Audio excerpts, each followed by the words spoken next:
আসসালামু আলাইকুম সম্মানিত দর্শক শ্রোতাদেরকে জানাচ্ছি আবারও স্বাগতম আমাদের হেলথ অ্যান্ড ওয়েলবিং চ্যানেলে। আমরা হেলথ অ্যান্ড ওয়েলবিং আপনাদের সাথে সবসময় জনকল্যাণে মানব কল্যাণে আপনারা আমাদের সাথে থাকবেন। আশা করি আমরা সবাই উপকৃত হতে পারি এই চ্যানেলের মাধ্যমে।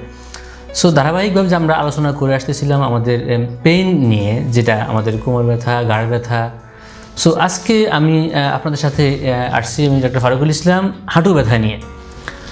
হাঁটু ব্যথা, আমরা জানি হাঁটু আমাদের মানব শরীরের একটি গুরুত্বপূর্ণ জয়েন্ট বা অস্থিসন্ধি যেটা আমরা বলে থাকি, যা আমাদের দৈনন্দিন হাঁটা চলা কাজে কর্মে সারাক্ষণই আমরা হাঁটুর উপরেই হাঁটে থাকি। হাঁটুর যার যত বেশি জোর সে তত বেশি স্ট্রং, যেটা প্রবাদে বলে থাকে। সো হাঁটুর যখনই জোর কমে যায় আপনার আমার মুভমেন্ট কমে যায়, আপনি আমি বিছনায় পড়ে যাই। সিম্পল কথা, দ্যাট মিনস হাঁটুর জোর নাই, আপনার কোনো কিছুতে আপনার আর জোর নাই। সো হাঁটুর জোর অনেক রূপক অর্থে ইউজ করা হয় বাংলা সাহিত্যে, আমরা জানি। সো আমরা ওদিকে যাবো না, আমরা আজকে যাবো হাঁটু ব্যথা কী এবং কেন হয়। হাঁটু ব্যথা বেসিক্যালি আমাদের মানব শরীরে খুবই গুরুত্বপূর্ণ, যার উপরে আমরা দৈনন্দিন চলাচল করে থাকি। আমাদের শরীরে যে যত কেজি ওজন হোক, 80 KG, 100 KG, 110 KG, what ever, আমাদের হাঁটুকে এটা বহন করতে হয়। সো হাঁটুটা আমাদেরকে প্রতিনিয়ত এটা বহন করে আমাদের শরীরটাকে সামনে এবং পিছনে হোয়াট এভার আমরা যেদিকে যাচ্ছি ওদিকে নিয়ে যাচ্ছে। সো হাঁটু বিভিন্ন বয়সে, বিভিন্ন সময়ে, বিভিন্ন কারণে বিভিন্ন ধরনের ব্যথা হতে পারে। এখন আমরা আসি কোন বয়সে কী হয়। আমরা যদি জানি যে ইউজুয়ালি আফটার 40 বা বৃদ্ধ বয়সে ম্যাক্সিমাম পেশেন্ট আমাদের কাছে আসে হাঁটু ব্যথা নিয়ে আসে। দেখবেন যে তারা হাঁটু ব্যথা মেন কমপ্লেন, আমরা জানি না, আমাদের মানুষ খুব ধর্মভীরু মানুষ।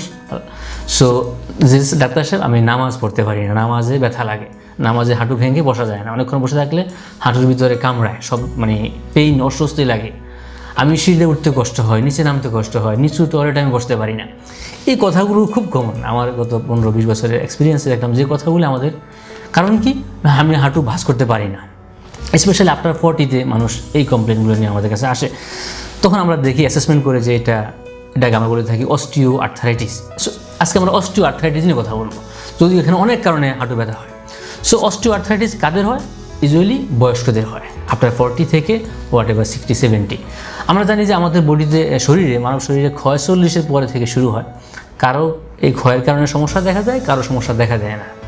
বাট এই হাঁটুটা one of the most organ, mostly influence organ, যেখানে এই হাঁটু সমস্যাটা বেশি মানুষের প্রকাশ পায় বা মানুষ বেশি ভোগে এই হাঁটুর ব্যথাজনিত কারণে। সো কারণ হয় আমাদের এজিং চেঞ্জ, বয়সজনিত একটা ক্ষয়, এই কারণে এই প্রকাশ পায়। হঠাৎ করে দেখবেন যে একদিন হঠাৎ করে আপনার পা, হাঁটু ফুলে গেছে, কোনো কারণ নেই, কোনো আঘাত পান না, আপনি কিছুই পান না, হঠাৎ করে পা ফুলে গেছে, আপনি আর হাঁটতেই পারতেছেন না, পাই ফালাতে পারতেছেন না সকাল ঘুমাতে উঠে। সো এটাকে আমরা বলে থাকি অ্যাসেসমেন্ট বা এক্সরে দেখে আমরা নির্ণয় করে থাকি মোস্টলি অস্টিও আর্থারাইটিস, বা বাংলাতে যেটা বলা হয় ক্ষয়বাত। আমরা এই ওয়ার্ডটার সাথে সবাই জড়িত, ক্ষয়বাত। সো ক্ষয় যদি হয়ে থাকে আমি কি করতে পারি? ক্ষয় বিগত, যেহেতু এটা ন্যাচারাল একটা প্রসেস, বডি ক্ষয় হয়, তো এক্ষেত্রে আপনাকে আমাকে যেটা করতে হবে, বিকজ সমস্যাটা কিউরেবল না বাট ম্যানেজেবল, আপনাকে ম্যানেজ করে চলতে হবে। লাইক ডায়াবেটিসের মতো আমরা যে ম্যানেজ করে চলি, লাইফস্টাইলকে চেঞ্জ করে দিয়ে, তদ্রূপ হাঁটু ব্যথা রোগীদের ক্ষেত্রেও আপনাকে লাইফস্টাইল চেঞ্জ করতে হবে। লাইফস্টাইল, আপনার কাজের ধরন, আপনার অ্যাক্টিভিটিস কী হবে না হবে, একটা টোটাল এই অ্যাক্টিভিটিজ অফ ডেইলি লিভিংস গাইডলাইন অনুযায়ী আপনাকে চলাচল করতে হবে। আমরা দেখি অনেকে লম্বা সময় হাঁটু ব্যথার কারণে একসময় তাদের হাঁটু বাঁকা হয়ে যায় এবং তারা আর হাঁটতেই পারে না, এবং অনেক রোগী দেখা যায় তারা বিছনায় পড়ে গেছে তাদের হাঁটুর কারণে। এবং অনেকে দেখা যায় হাঁটু রিপ্লেসমেন্ট করে, এটাও তাদের খুব যে সলিউশন দিচ্ছে তা না, এবং এটা একটা প্রবলেম দেখা যায় তৈরি হচ্ছে, বা তারা ওই ধরনের আগের মতো শক্তি পাচ্ছে না বা পায় না। সো এক্ষেত্রে প্রথম থেকে যখনই আপনার হাঁটু ব্যথা হোক, আপনি প্রথমে একজন ভালো ফিজিশিয়ানের কাছে যাবেন। আসলে কী সমস্যা, কী কারণে পেইন হয়েছে, এটাকে আপনি প্রথমত আপনি ডায়াগনোসিসটা ক্লিয়ার হয়ে নেবেন যে আপনার এই রোগটা হয়েছে। যখন আপনি আপনার রোগ সম্বন্ধে জানবেন, ট্রিটমেন্ট আপনার হাতে চলে আসে, আমরা বলি। এই জন্য যখনই আমরা বলি, যখন ডাক্তারের কাছে আমরা যাই বা আমাদের কাছে আসে, প্রথম আপনি জিজ্ঞাসা করবেন ভয় কাটিয়ে যে ডাক্তার সাহেব আমার কী রোগ হয়েছে বলেন, কী করলে আমি ভালো হতে পারি, কী করলে আমি ভালো থাকতে পারি। আমাদের মানব শরীরে কিছু রোগ ভালো হয়ে যায়, কিছু রোগ ভালো থাকা যায়, দুইটা ক্যাটাগরিতে রোগ হয়। আর এই রোগগুলো, এই পেইন রিলেভেন্ট রোগগুলো ভালো থাকার রোগ, এটা ভালো হয়ে যাওয়ার রোগ না। অর্থাৎ আপনাকে কীভাবে ভালো থাকবে, দেন আপনি আসবেন কী কী এক্সারসাইজ আপনি করতে পারেন। যেক্ষেত্রে অস্টিওআর্থ্রাইটিসের ক্ষেত্রে ফিজিওথেরাপি এবং এক্সারসাইজ খুবই গুরুত্বপূর্ণ ভূমিকা পালন করে। আপনি যদি দেখেন বহির্বিশ্বে, বিশেষ করে আমেরিকা, ইউকে, ইউরোপে, ওই দেশের মানুষ অনেক অবিসিটি থাকে, তাদের আরও বেশি সমস্যা হয়। তারা ম্যাক্সিমাম এক্সারসাইজ এবং ফিজিওথেরাপি করে তারা ভালো থাকে বা ভালো লাইফ লিড করা সম্ভব হয়। সো এক্ষেত্রে আপনাকে প্রথমত অ্যাসেসমেন্ট করে নিতে হবে যে প্রবলেমটা কতটুকু ডিপথ আপনার সমস্যাটা তৈরি হয়েছে। এক্ষেত্রে দেখা যায় মানুষের প্রথম যেটা আমরা পাই রোগীদের অ্যাসেসমেন্টের মাধ্যমে যে তাদের মাসেলগুলো, পায়ের মাসলটা শুকিয়ে যায়, এই জন্য তারা হাঁটতে পারে, হাঁটতে গেলে বলে যে আমি হাঁটু ভেঙে মনে পড়ে যাচ্ছে, আমি দে ফিল ইমব্যালেন্স। এই ক্ষেত্রে আপনাকে প্রথমত ভেরি ইম্পর্টেন্ট কিছু এক্সারসাইজের মাধ্যমে মাসলগুলোকে স্ট্রং করে নিতে হয়, যাতে আপনাকে যখনই মাসল উইক হয় তখনই বেশি প্রেশার যায় আপনার হাঁটুতে, তখন হাঁটু ব্যথাটা আরও বেশি বেড়ে যায়। এই জন্য আপনাকে এক্সারসাইজ ছাড়া কোনোভাবেই কোনো ওষুধের মাধ্যমে আপনার এই মাসেল স্ট্রেংথ বা মাসেলের শক্তি বাড়ানোর কোনো উপায় নাই। বাট আমাদের যেটা আমাদের পার্সপেক্টিভে দেখি আমরা, মানুষ এসে চায় স্যার ওষুধ দিলে মাসেল স্ট্রেংথ বাড়ে কিনা। না, কোনো ওষুধ আপনার মাসেল স্ট্রেংথ বাড়াতে পারবে না আনলেস আপনি যদি এক্সারসাইজ কিছু না করেন। এখন এক্সারসাইজটা কী ধরনের এক্সারসাইজ হবে? আমি প্রথমে বলেছিলাম আমার বিভিন্ন অন্য প্রোগ্রামে, অন্য ব্যথা প্রোগ্রামে, যে এক্সারসাইজ আপনি কী করবেন এটা অবশ্যই একজন ফিজিও যে হিউম্যান বায়োমেকানিক্স নিয়ে কাজ করে, মাসেল স্ট্রেংথ নিয়ে কাজ করে, পেইন নিয়ে কাজ করে, সে আপনাকে একটা গাইডলাইন দিবে কোন এক্সারসাইজ আপনি করলে ভালো থাকবেন, কোন এক্সারসাইজ করলে আপনার আরও সমস্যা হতে পারে, এটা একমাত্র উনি আপনাকে বলে দিতে পারবেন। সো নিজে কিছু করা যাওয়ার চেষ্টা করবেন। অনেকে আমি দেখি রুগী আসছে, সে স্যার আমি তো অনেক এক্সারসাইজ করি, কী করেন? আমি উঠবস করি, সিঁড়িতে উঠে দৌড়াই, হাঁটাই, আমার তো হওয়ার কথা না। বরং তার এই কাজগুলো আমরা বলি যে very aggravating work, long time standing আপনি কখনো করবেন না, লং টাইম ওয়াকিং কখনো করবেন না, স্টেয়ার্স আপ ডাউন মানে সিঁড়িতে উঠানামা করলে এই হাঁটু ব্যথা বাড়বে, লং সিটিং বা প্রলং লম্বা সময় বসে থাকেন নিচে, এটা আপনার জন্য ক্ষতি করে, বা নি বেন্ডিং অ্যাক্টিভিটিস যেগুলো আমরা করে থাকি। আপনি কখনো 10-15 মিনিট বেশি দাঁড়িয়ে থাকবেন না, 10-15 মিনিট বেশি একসাথে হাঁটবেন না, তখন কি হাঁটুতে বেশি প্রেশার পড়বে এবং আস্তে আস্তে ভেতরে কার্টিলেজগুলো ডিস্ট্রাকশন হয়ে যায়। বিকজ আমাদের এখানে ডিজেনারেশন প্রতিনিয়ত হচ্ছে, যত আপনার বয়স বাড়বে আপনি দেখবেন আস্তে আস্তে আরও খারাপের দিকে যাবেন। সো এটাকে আপনার লাইফস্টাইল চেঞ্জের মাধ্যমে আপনি এটাকে, যেটা নষ্ট হওয়ার কথা আপনার 2 বছর পরে, ওটাকে নষ্ট হবে after 10 years. You can extend quality life, আপনি ইমপ্রুভ করতে পারেন। 2, অনেকে আসে স্যার হাঁটু থেকে আমরা কি গরম দিব নাকি ঠান্ডা দিব, ফুলে থাকে। যেটা প্রথমত আপনার যদি হাঁটুতে ফুলে থাকে, অ্যাকুইট পেন, অবশ্যই কখনো আপনি গরম ইউজ করবেন না। এটা একটা মানে খুব অনেক রোগীরা হাঁটু ফুলে আছে, সে ভিতরে আরও গরম ইউজ করছে, হাঁটু আরও বেশি ফুলে যাচ্ছে। এক্ষেত্রে আপনাকে অবশ্যই আইস ইউজ করবেন। আইস খুব ইফেক্টিভ, বিশেষ করে অস্টিওআর্থ্রাইটিসের ক্ষেত্রে, যেটা রিসার্চে দেখা গেছে।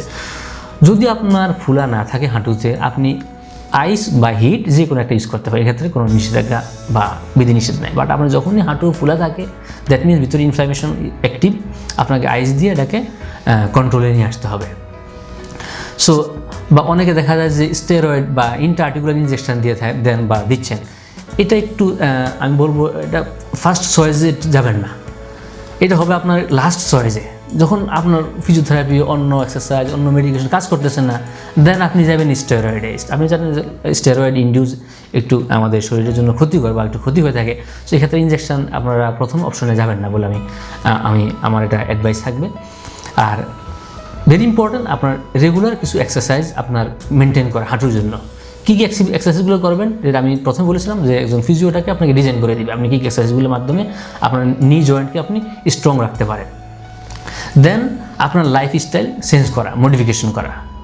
যদি আপনি খুব বেশি ওয়েটই হন, তাহলে আপনাকে একটু স্টিক ইউজ করতে হবে, আপনার কিছু ওয়েট, বিকজ আমাদের হোল বডি ওয়েট আমাদেরকে নি জয়েন্টে পড়ে, যেটা আমরা বলি নি ওয়েট বেয়ারিং জয়েন্ট, আমাদের শরীরের ওয়েট এই নি জয়েন্টে ক্যারি করে থাকে। সো এক্ষেত্রে ইউ নিড ভেরি গুড নি টু আপনার। সো এক্ষেত্রে আমরা বলি লাইফস্টাইল চেঞ্জ। আপনি লাইফস্টাইল, আপনার ট্রিটমেন্ট আপনার হাতে। কী ট্রিটমেন্ট? প্রথমে আপনার লাইফস্টাইল চেঞ্জ করবেন। আপনি দেখবেন যে কী কাজে আপনার নি বা হাঁটু ব্যথা বাড়ে, অ্যাভয়েড ইট, স্টপ করে দিতে হবে আপনাকে ওটাকে প্রথমত।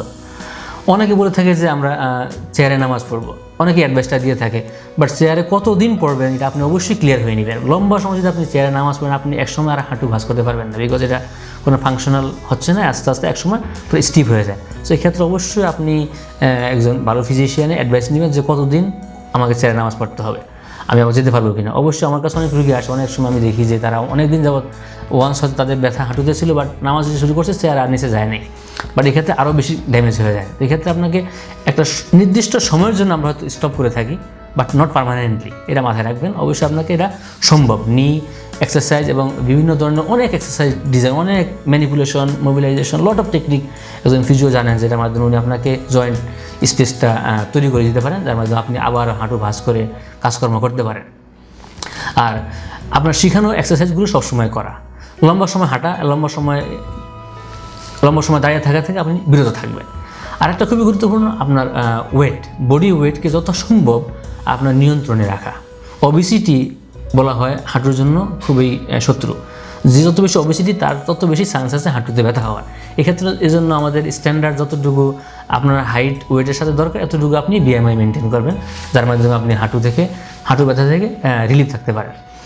যদি কারো স্পোর্টস রিলেভেন্ট পেইন হয়, স্পোর্টস ইনজুরি করতে গিয়ে, এক্ষেত্রে অবশ্যই আপনি নিজে আমরা যেটা করি, হাঁটু ব্যথা পাইলে বা আঘাত পেলে আমরা এটাকে অনেক সময় ঝাঁকি দিই বা চেষ্টা করি নিজে মুভমেন্ট করে, এগুলো করবেন। এগুলো আগে আরও দেখা যায় যে ইনিশিয়ালি আরও ড্যামেজ হয়।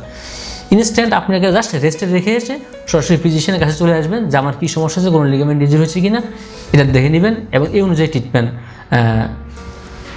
নেওয়ার জন্য বলে থাকে। যদি স্পোর্টস ইনজুরি হয়ে থাকে কারো ইয়াং এজে বা হোয়াট এভার বা অ্যাডাল্ট এজে, 4টা প্রিন্সিপাল মাথায় রাখবেন। আমরা বলি প্রাইস প্রিন্সিপাল। প্রাইস মানে প্রথমত হচ্ছে আপনাকে প্রোটেকশন, নট টু ড্যামেজ মোর। আমরা ওই যে ঝাঁকি দেওয়া, টান দেওয়া এগুলো কাকুই দিয়ে করবেন না। প্রোটেকশন দেওয়া, সুন্দর করে ব্যান্ডেজ করে হাঁটুটাকে বা যেখানে ইনজুরি হোক বেঁধে রাখবেন, নার্সরা আপনি করতে যাবেন না। আর রেস্ট, আর অ্যাক্টিভিটিসে ফার্দার অ্যাক্টিভিটিসে যাবেন না। সাপোজ আপনি হাঁটতে ইনজুরি পেয়েছেন বা আঘাত পেয়েছেন, আপনার একদম রেস্টে ওখানে বসে থাকতে হবে। দেন আইস অবশ্যই ইনস্ট্যান্ট যত পারেন আইস ওখানে ইউজ করা, এটা বলা হয় প্রাইস প্রিন্সিপাল।